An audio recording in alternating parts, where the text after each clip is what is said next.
안녕하세요 여러분. 지난해 5월 11일 한화는 늦은 밤 감독 교체를 단행했다.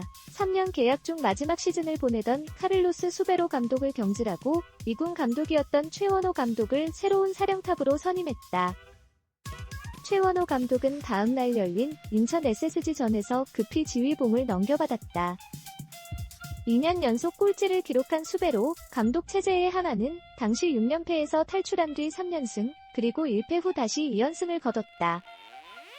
시즌 전 사령탑을 교체하지 못한 한화는 개막 이후 계속 적절한 시기를 엿보다 하필 극심한 부진에서 벗어나 상승세를 타는 시점에 야간 경기 승리 직후 경질과 선임을 동시에 발표하는 이상한 행보로 구설에 올랐다. 1년이 지난 지금 한화는 또다시 상식을 벗어난 행보를 보이고 있다. 한화가 당시 공식 발표한 최원호 감독의 계약 기간은 2025년까지 3년이었다. 그러나 실제로는 2 더하기 1년이었다. 정확히는 조건부 3년 계약이었던 것이다.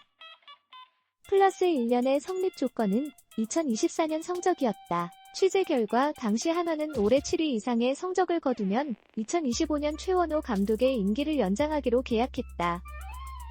그러나 불과 51경기, 시즌의 절반도 되지 않은 시점에 한화는 27일 최원호 감독을 경질했다. 한화는 27일 현재 8위로 5위 NC에 5.5경기 뒤져 있다. 한화는 2007년 이후로 가을 야구에 진출하지 못하고 하위권에 머물다가 2018년, 지금 보면 기적같은 3위로 가을 야구에 올랐다.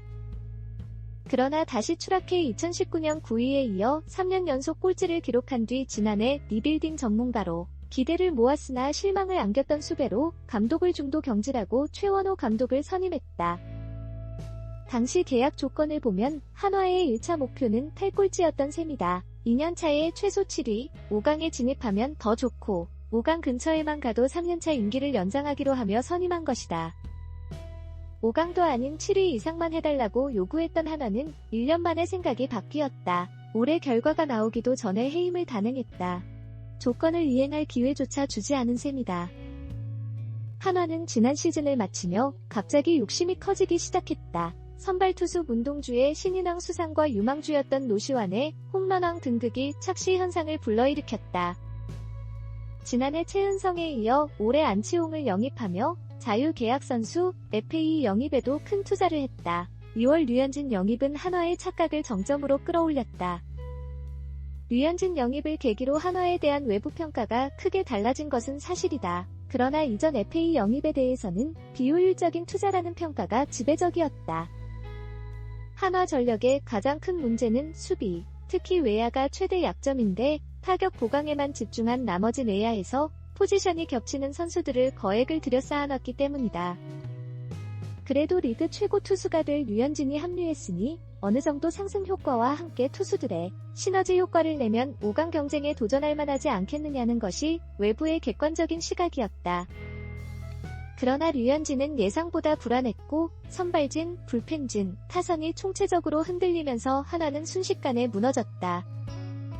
과정에서 전력 구성의 허점이 여실히 드러나고 있지만 한화는 1년 만에 돌연 5월에 감독을 경질했다. 한화는 자체 평가 능력이 매우 부족한 구단이다. 내부를 살피기보다 외부의 시선을 주로 의식해왔다. 리빌딩에 제대로 성공한 적이 없는데 올해 류현진 영입 이후 리빌딩은 끝났다며 승리하는 야구로 급선회했다. 1년 전 7위만 해도 좋다던 한화는 겨우 5월 말에 100경기 가까이 남은 시점에서 8위에 머문 감독을 해임했다. 한화의 현재 승패마진은 -8이다. 시기상 완전히 비관적이지도 않다. 성적만으로 해임 사유를 설명하기엔 무리가 있다. 모든 비난이 감독에게만 쏟아지는 상황을 방관하다가 23일 단 하루 최하위로 추락하자 기다렸다는 듯이 해임을 결정한 사실 자체가 한화그룹과 구단의 한계를 드러낸다. 한화의 그간 행보를 지켜본 한 방송 해설위원은 한화의 문제는 전력이지 감독이 아니다라고 말했다. 최원호 감독은 다들 하는 취임식조차 없이 팀을 이끈 리그 유일의 감독이다.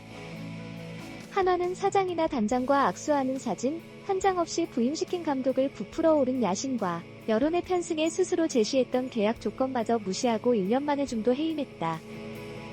서둘러 선임하겠다는 차기 감독 역시 눈치 보는 야구를 할 수밖에 없게 만들었다. 같은 날 감독을 보낸 한화 이글스가 새 시즌 동안 함께했던 외국인 투수와도 작별했다. 한화는 27일 오후 KBO의 외국인 투수 펠릭스 페냐에 대한 웨이버 공시를 요청했다고 전했다. 2022 시즌 대체 선수로 한화에 입단한 페냐는 첫 해 5승 4패 평균 자책점 3.72, 67.2이닝 28자책, 무죄 몫을 해냈다. 능력을 인정받아 재계약에 성공했고 2023 시즌에는 혼자 11승 11패를 거두며 에이스가 됐다. 지난해 평균 자책점은 3.60, 177.1이닝 71자책으로 2022 시즌보다 우수한 성적이었다. 페냐는 올 시즌을 앞두고 한화와 총액 105만 달러에 재계약하며 한국에서 3년차를 맞이했다. 하지만 페냐는 올 시즌 고전했다. 3월 2승을 올리며 산뜻하게 출발했으나 4월 들어 투구 밸런스가 무너졌다. 4경기에 등판해 1승 3패 평균 자책점 6.35, 17이닝 12자책로 부진했다. 5월에는 더욱 심각했다. 페냐의 5월 평균 자책점은 10.38, 8.2이닝 10자책에 달했다. 인내심이 바닥난 한화는 결국 페냐를 방출했다. 올해 당장 이기자는 팀 기조에 맞춰 비교적 이른 시기에 외인 교체를 결정했다. 대체 선수로는 메이저리그 통산 22승 우완투수 하임의 바리아가 유력하다. 바리아는 지난해 LA 에인절스에서 2승 6패 평균 자책점 5.68, 82.1이닝 52자책을 기록했다. 올해는 클리블랜드 가디언스 산하 마이너리그 트리플A에서 13경기, 선발 1경기에 나와 1승 1홀드 평균 자책점 4.82를 올리고 있다.